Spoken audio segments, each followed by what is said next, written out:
மகத்தான மனித உரிமைகளை காக்கும் நோக்கத்திற்காக சாலை பாதுகாப்பு விழிப்புணர்வை மக்களிடையே உண்டாக்குவதற்காக 1989ஆம் ஆண்டு முதல் ஒவ்வொரு ஆண்டும் ஜனவரி 11 முதல் 17 வரை சாலை பாதுகாப்பு வாரம் கடைபிடிக்கப்படுகிறது. தற்பொழுது சாலை பாதுகாப்பு வாரம் சாலை பாதுகாப்பு மாதமாக ஒவ்வொரு ஆண்டும் ஜனவரி மாதம் கடைபிடிக்கப்படுகிறது என்பது குறிப்பிடத்தக்கது.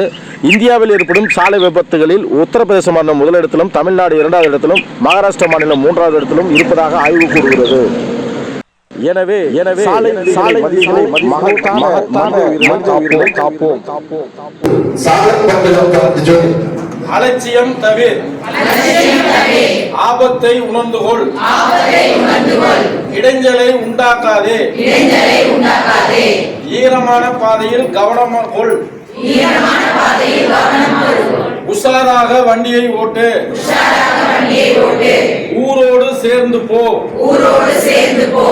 எதிர்வரும் வாகனத்தை கவனி, ஏடா கூடமாய் போகாதே, ஐயமின்றி வழியை தெரிந்து கொள், ஒளி மாசுபாட்டை உண்டாக்காதே, ஓய்வு எடுத்து வண்டியை ஓட்டு, அவ்வை கூறியதை வாழ்வில் கடைபிடி. சாலை பாதுகாப்பு ஆத்திச்சூடி இதுதான், கடைபிடி.